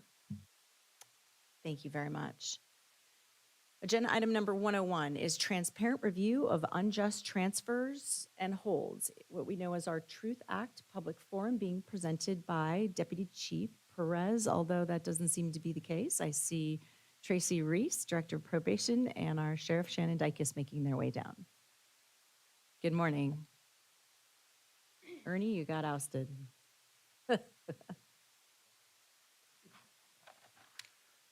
Chair Rao, members of the board, good morning. The Chief of Probation and I are here to go over not just the law, but also our policies that pertain to this law, and then give you statistics that are actually occurring in our facilities as it relates to the law. I'm going to start off with some of the statutes that actually are part of the Truth Act, and in terms of why we do this presentation to all of you. On January 14th, the Transparency and Responsibility Using State Tools or Trust Acts, Assembly Bill AB 4, which prohibits law enforcement from honoring immigration detainers of undocumented persons if they were not in custody for a serious crime. And moving on to January of 2017, which is the Truth Act, Transparent Review of Unjust Transfers and Holds, AB 2792, which mandates local jails and juvenile detention facilities to provide written consent to inmates, informing them of their rights prior to an interview with the United States Department of Homeland Security. Sheriff Dykes, may I interrupt you for a moment? sorry. I did not procedurally officially open the public hearing. If you don't mind, may I? Oh, I'm sorry. No, We it's just not got your down to fault, it's business. mine. Thank you very much. I will officially open the public hearing. Thank you.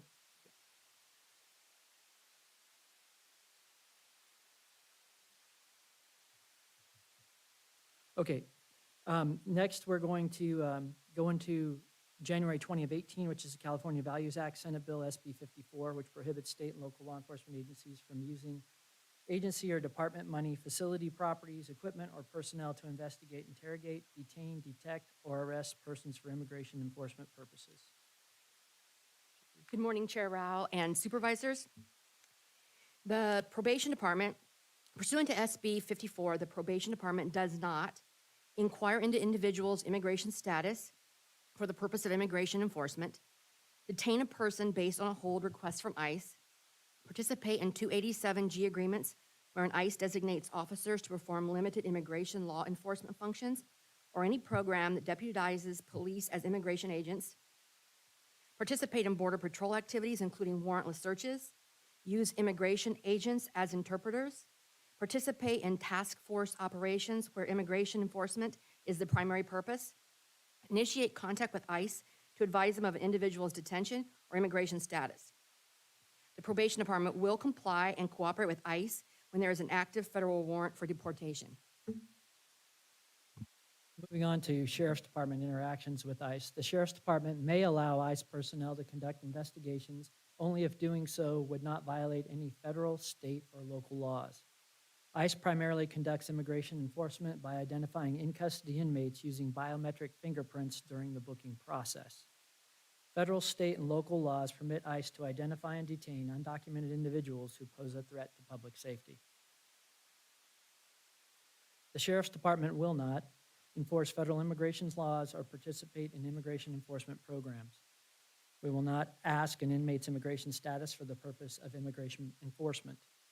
And we will not use ICE personnel as interpreters for Sheriff's Department-related duties in the jail.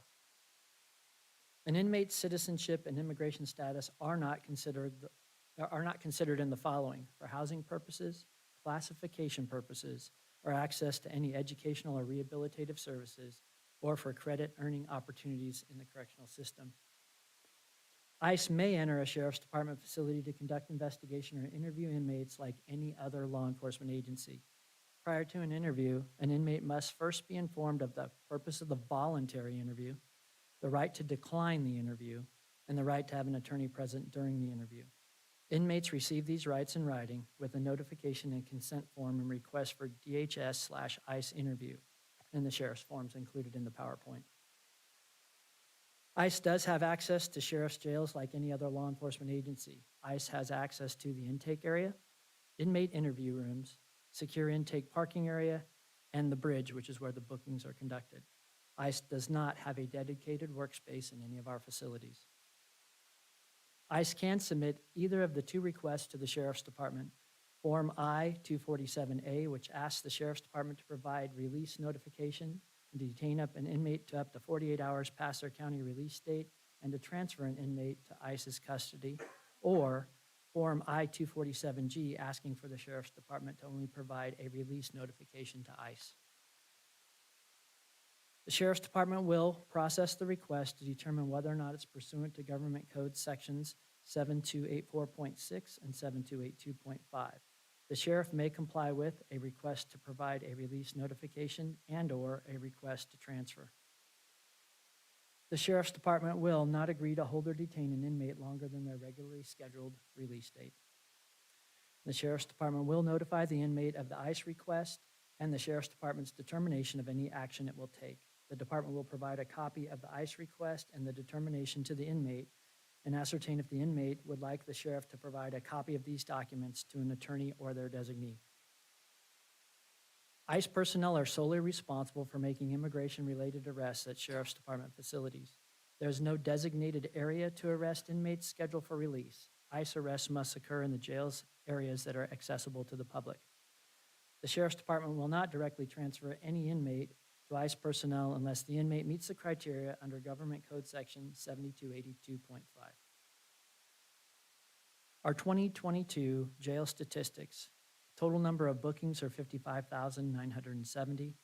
Bookings of foreign-born individuals is 5,845. ICE requests or notifications total 756. Eligible notifications to ICE were 50, and actual ICE transfers were 12, and ICE arrests at the facility were 0. This will conclude Chief Reese's and my presentation to all of you. Are there any questions? Thank you. Vice Chair Cook. Yeah, Chief, I want to thank you for the brief. My immediate concerns are, is this going to have any impact on the very successful campaign against illegal drugs, particularly fentanyl and some of the others that are being smuggled in certain areas from the border all the way up here? Well, I'm sorry. So, yes, in terms of serious crime, and it, obviously that amounts, convictions, and a number of those things, it doesn't prevent us from interacting with ICE in those cases. Non-serious crimes, it does. So yes, it does help prevent a number of those things in terms of coming across the border to still allow us to address those, but generally after the case has gone before, and we do have a district attorney that does prosecute those cases. Good. So you're going to be able to continue that very successful program that's been going on for some time now. Yes, sir. Thank you.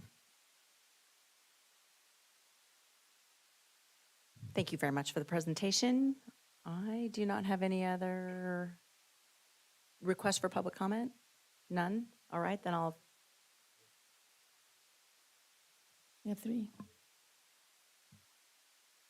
I'm going to start with Ava Bittran, followed by E-Planet Thunderstriker.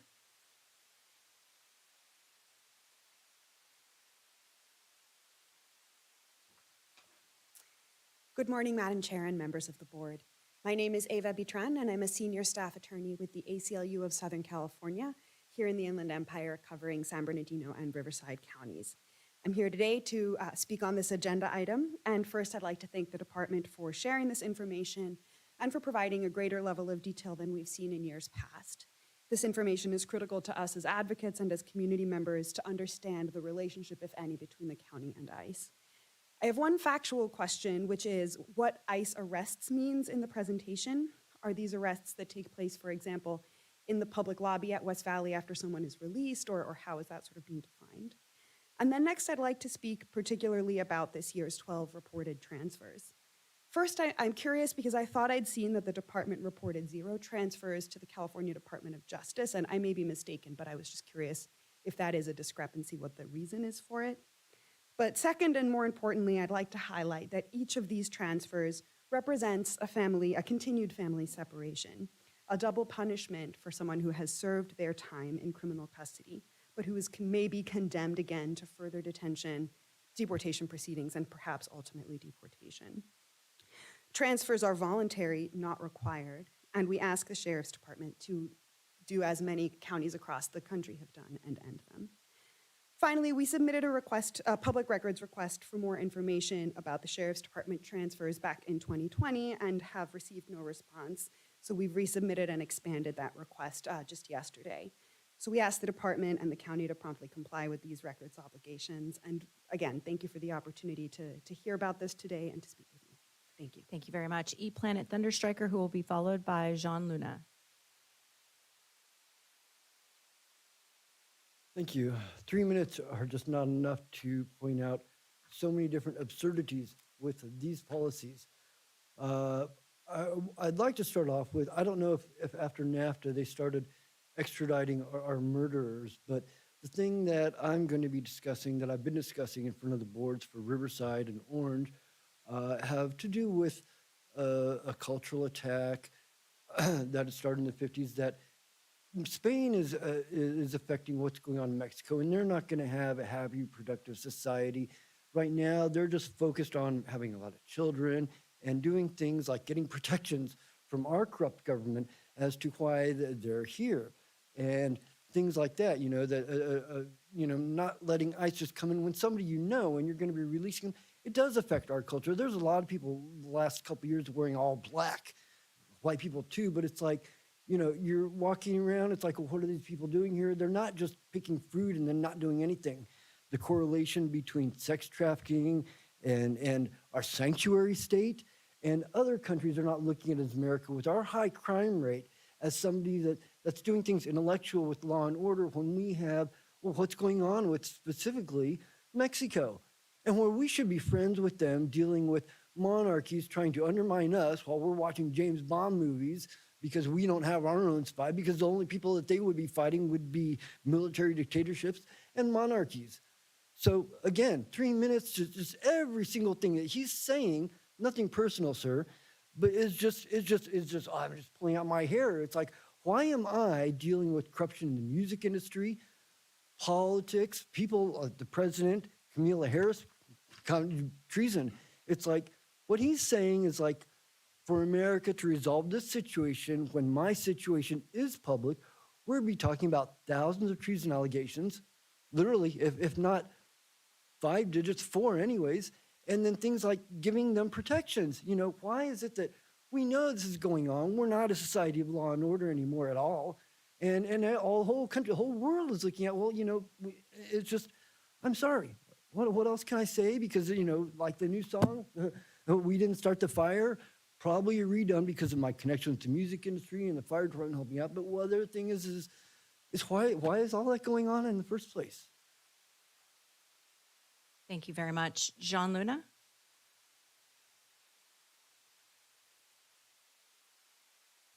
Good morning, supervisors and everyone in the audience. My name is John Luna. I am a regional policy advocate with the Coalition for Humane Immigrant Rights. It's also known as CHIRLA. We're located in downtown San Bernardino, and we offer services to immigrants at no cost throughout the Inland Empire. I am here to express and second a couple of concerns regarding this presentation and this Truth Act. First of all, I want to ensure and ask what steps have been taken to provide and ensure the 30-day notice of this forum to the community. Also, in terms of the precision of the language utilized in the presentation, I would like to ask what the term foreign-born individuals means. Is it someone who is born outside of the US but perhaps has a green card, or is it only undocumented folks? Given that the California Values Act is considered a floor and not a ceiling, what steps is the Sheriff's Department taking, or has it the possibility been explored at all to go beyond the act and completely abstain from immigration enforcement activities? And I would also like to know what has been the process can you explain at all how individuals end up in ICE custody, step by step? We would like to know that. We believe that we must foster a community that's united and that's fully inclusive of immigrants. I thank you for your presentation, and I second the thoughts of my partners. Thank you. Thank you very much. That is the last request to speak that I have. Chief Reese or Sheriff, would you like to address any of the thoughts today to maybe put some context to it? Sure. Thank you, Chair Rao. In terms of the definition of arrest, that would be the arrest that ICE conduct on public areas at the jails. There are 0 of those. The 12 transfers are related to serious crimes that are identified in Senate Bill 54. Those are the only transfers, and as you can see, the numbers that we contact are far higher than the ones that actually engage with ICE. And we are very cognizant of the law, and we make sure that we practice that law exactly as it's been determined by the state and implemented as such. Okay. Thank you very much. Thank you. I will close the public hearing, and this is a receive and file item. So thank you both very much for your time. I will move on to our general public comment. This consists of items that are not on our agenda today. And the first request to speak that I have is from someone named Les. That will be followed by Garth Pazant.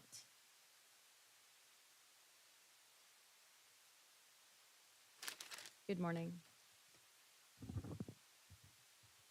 Good morning. First, I want to say, why does an in-and-out worker get paid more than a caregiver? A caregiver wipes someone's butt when they can't wipe their own butt. They feed them. Mr. Paul Cook, pretty soon you're going to be at the age where you're going to need someone to do that. Hey, so hopefully you get a good caregiver who's actually getting paid worth something and really love their job, because if not, you might get stuck in one of those situations where they're going to have to call the police and that person was abusing you because they're not getting paid. So hopefully you don't get stuck in that situation. The next thing, the bill 316, they're trying to have robots basically drive trucks. I think that's very dangerous. I think that you guys really need to get on Governor Newsom and tell him that he needs to sign that bill, even though he did veto it. I think we do not need robots taking any jobs, taking warehouse jobs, taking truck jobs. The crime rate will be going up if the truck drivers lose their job. If people in the warehouse lose their job, the crime rate will go up. We don't have enough sheriffs nor police to cover the crime. So hopefully you guys do something about that. If not, you know, it is what it is.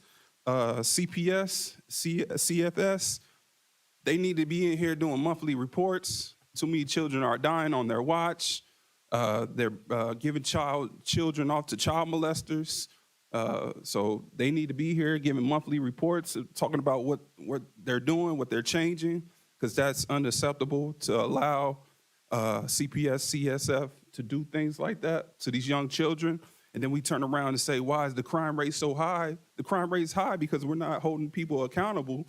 And if you ask some of those people that's in prison, most of them would tell you that they were in CPS care and CPS didn't care about them. And now they turn to a life of crime.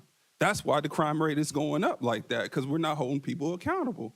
So we hold people accountable. We can probably lower the crime rate in some type of way, but we're not. Everybody just sweeping it under the rug like it's just a normal day. Yeah. Oh, and then to that whistleblower too as well, um, who outed CPS. I appreciate you being a whistleblower, but at the same time, you took the money and you allowed the court system to gag you. If you're going to take the money, don't let the court system gag you, or don't take the money and don't let the court system gag you, because we need you to tell who's involved in the cases and who allowed these children to get sent to these child molesters' homes. So if you're going to be a whistle, anybody out there, if you're going to be a whistleblower and really stand on your 10 toes and don't allow the court system to gag you. Be a man about it. If your life is on the line, oh well. But at least you're introducing everybody to what's going on in the real world. And that's my time. Thank you. Garth Pazant, who will be followed by E-Planet Thunderstriker.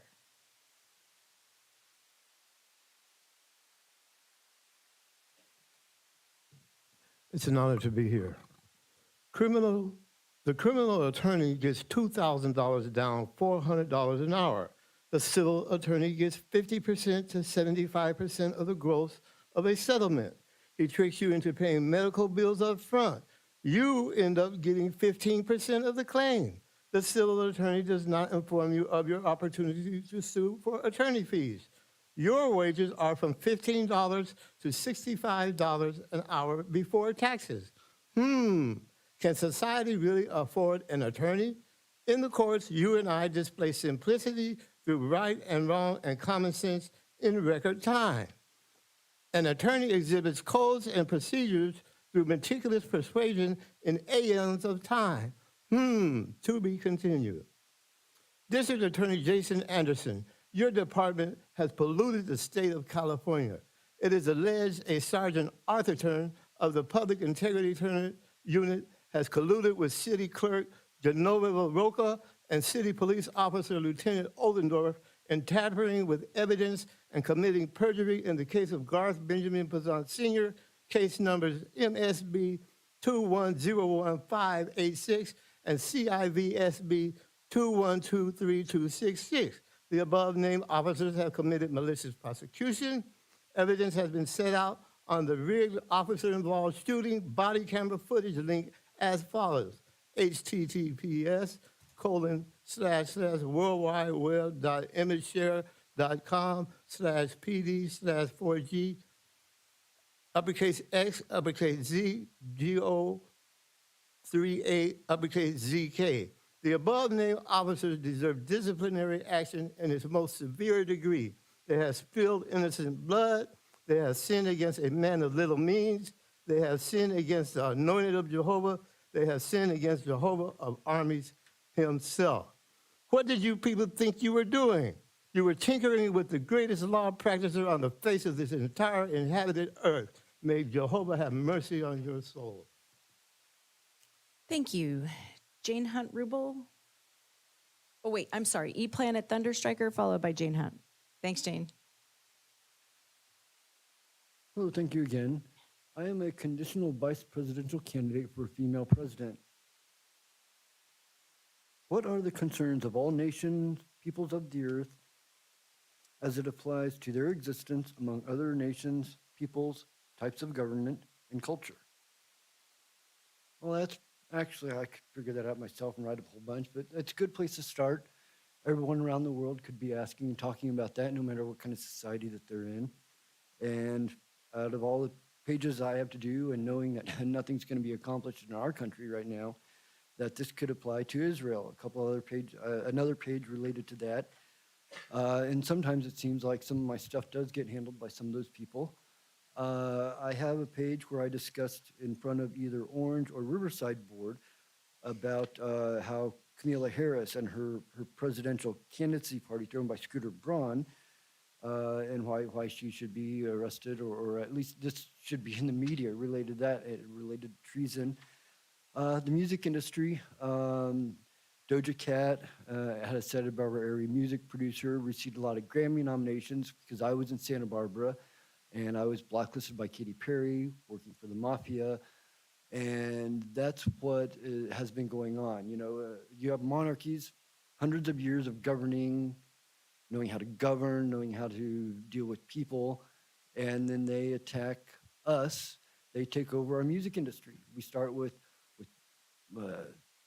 Mick Jagger, the crime rate's going up to a generation that was baby boomers and didn't lock their doors. So I've already talked about that. So when they say they're up there, the president's candidacy, they're talking about all kinds of things. I am technically the default father of woke. And I would appreciate a public forum that, all these people that are talking about woke, they've been having people putting the wool over their eyes for the last 10 years because, it's just, it's just corrupt politics. They're not talking about that. Whatever is going on, like I said, we're talking about thousands, the media, the Santa Barbara News Press shut down, LA Times, New York, one end of the country, the other, liberal, conservative. Oh, they know what's going on, but that's not going to be talked about either. We had a press newspaper thing back 100 years ago. And so it's like, we learned since then. No, we got scammed differently since that time. So they're not talking about that. I'm making public comments. Normal people, they are now slaves of the system that the founding fathers said we didn't want to do that kind of country. Well, that's what's going on. We've been attacked. We've been manipulated, and we are being governed by foreign ideologies. It's why our crime rate is going up, why we're harboring illegal aliens and just so many different. And now, if we are a plaything of the monarchies, other governments, what does that make Israel? That's time. Thank you. Jane Hunt-Rubel, who will be followed by Anthony Robles. Good morning, board members. The subject matter I was thinking about this morning, it actually, when I got here, it's concerning participation of I'm really disappointed in our government, both parties, for not reaching an agreement. And I hate to say this because I've been afraid to speak out about this, because about pro-Palestinians and pro-Israeli. So I haven't been going to any marches, and I've been against war since I was a little girl. In fact, my first experience was against the Vietnam War when I was in college. And then came along the 90s and everything, and then after 9/11, I was participated in a peace group in Redlands for, against the Iraqi war. So this time I've been afraid to speak out on anything concerning that. And I was so happy to see Rabbi Cohen here today because I almost cried last night because I was watching C-SPAN. And our government's just focused on $14 billion. It's basically weapons to Israel, and it really upsets me. And I was so happy because I was going to have a speech to the board about how come you've never had an invocation from somebody other than a Christian. And I was so happy when I saw Rabbi Cohen. So it was meant for me to come today because I've known him for years. He's been a peace activist and everything. And I was just so relieved because our county, you shouldn't be afraid.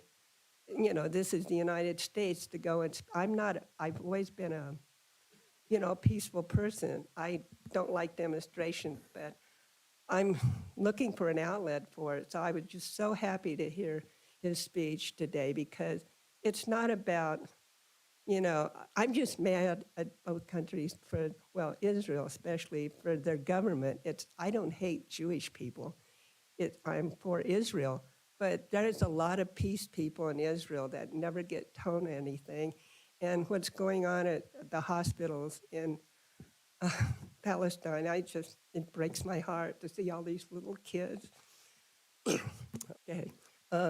But I just was so happy to hear him here today because we gotta all live together, and there shouldn't be, I don't think our money should be spent on weapons supporting, Israel.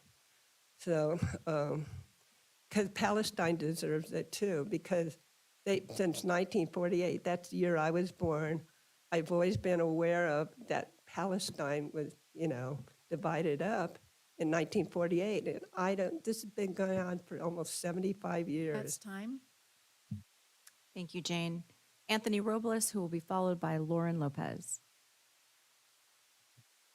Good morning, Board of Supervisors. Thank you very much for this opportunity. My name is Anthony Robles. I'm the founder of the Animal Welfare Data Center. Today, I want to share with the board efforts our group is making to impact the current animal welfare crisis in San Bernardino. Professionally, I work in tech, building automated solutions and using AI to meet state and federal healthcare requirements for humans. And using the same analysis approach, we actually asked AI to help identify key areas of improvement to have an impact on the animal welfare crisis. AI is something that has gained popularity recently, but it's technology that has existed since the 80s. And it's based on the principle of learning from repeated patterns. It can't be manipulated by an individual during its processing. And in short, its outcome is unbiased in the thought that it just takes whatever's existing in the data set and it gives you what it's learned from that existing data set. In other words, things like government agency websites and research papers and legislation, and through various prompts, many of them generated the same key target areas for us to start with, which is legislative change to improve quality of care inside shelters and to enforce stricter breeding regulations to control overpopulation in communities. The second is to prioritize the quality and availability of responsible vet care for all members of the county and spay and neuter programs. The third is collaboration between the county, shelters, private organizations, and the community to come up with solutions together. The fourth is to establish regular reporting and monitoring of changes made to promote ongoing improvement. And the last is resource allocation to prioritize high-risk areas like vet care, sanitation, and more comprehensive training. There is a direction in which we could be moving to make the impact that we all want as a community, community members, the county board, people that work in the shelters, all of us want to see some things change. And we've been told that the county is challenged with limited funding and resources and are not always able to make the changes being asked, which is understandable. Organizations like ours and many others can help with action planning, data collection, community action, fundraising, and all for no cost. We have and will continue to offer our assistance and hope to see one of these action plans come to fruition. What other challenges prevent us from taking this action together today is what we hope to learn. We would like to understand the existing barriers that the county faces and that the shelter faces, so we, outward facing towards the community and our nonprofit organizations, can help come up with action plans that we can bring back to you and see if we can collaborate together as a community. And so with that, I want to thank you all for the opportunity to speak today, for giving us all an opportunity to share our thoughts, and I hope to communicate and collaborate with you all soon. Thank you very much. Lauren Lopez will be followed by Veronica Golub.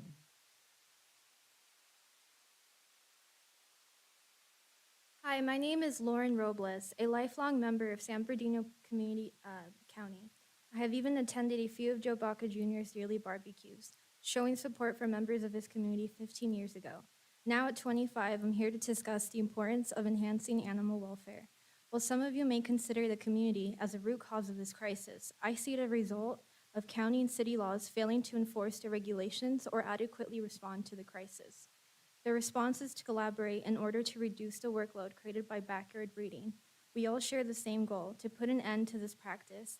It is important that we all share the same goal of implementing life-saving laws for humans, such as gun laws and traffic laws, which should be enforced and regulated at the county and city levels. These measures help maintain order, even though we understand not everyone will comply. However, the majority will, and we should adopt a similar mindset for addressing this issue. Some individuals in position of authority argue that taking action won't be effective because criminals will continue their activities. However, if we give up at the face of criminals in other aspects, our society would collapse. Despite generalization about the community, people's loving concerns for dogs and cats transcend their backgrounds. We are uniting across various fields, often overlooked solutions overshadowed by actions of unrelated individuals in the past. On September 16, 2022, I had a surprising encounter with a delightful puppy named Jasper. He was a 4-month-old husky, full of energy and playfulness. To my surprise, 2 of his other siblings, along with him, were euthanized by a shelter employee because they could not figure out which one of them bit one of them. So I'm hoping we can collaborate to help fix things like this. Thank you. Thank you very much. Veronica Golub.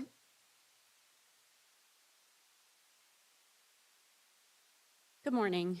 It's been 4 months since you signed the new contract with Apple Valley Animal Shelter for over $1 million annually. In the past 4 months, AVAS took in 3,400 animals and they killed over 1,306 animals. That's an average of 327 animals killed per month, which is 38% of their intake volume. The contract estimated SBC County animals to be 40 to 50% of total intake. In other words, the animals were killed because of your contract with AVAS. Of the 3,400 animals that came to AVAS, only 198 were returned to owners. Most of SBC County doesn't know that their animals can wind up in Apple Valley. Because they kill animals so quickly, between 8 to 13 days from intake, people can't find their animals. How does this help your constituents at SBC? I personally helped reunite several people that lost their dogs. They never knew or thought to look at AVS. How many of the 1,306 animals that were killed had owners looking for them? The animals are not given enough time to get rescued, adopted, or the owners to find them. AVS cannot handle the volume, which is why so many animals are getting killed. I started a petition asking you to cancel your contract with AVS. I emailed the petition to you this morning, which currently has over 500 signatures. Please review it. AVS job descriptions are not focused on saving animals or improving their live release rate. The majority of the staff either have a euthanasia certificate or their job description requires assistance with euthanasia. I know you wanted to do better for the animals at SBC, which is why you approved building a new shelter to replace DeVore. You budgeted $45 million for this new shelter, which had a 3 to 5 year timeline. Can that be expedited? Can the funds be rerouted to expand DeVore in the interim? DeVore Shelter is open 7 days a week and only closed on major holidays. They are only closed 1 day this month. In contrast, Apple Valley is closed 12 days this month. This is Siren. This is a gorgeous mama that was killed by Apple Valley a month ago. She was separated from her 7-week-old puppies, and they just wanted to kill her because they needed the space of the one kennel that they all shared. They put the puppies in their own small little cages, and they didn't have their mom or each other to comfort them. This is the type of cruelty that occurs regularly at Apple Valley Animal That's Shelter. time. Thank you very much for your comments. That is the last request to speak that I have. This meeting is now adjourned. Our next Board of Supervisors meeting will be here in Chambers December 5th at 10 a.m. Thank you all.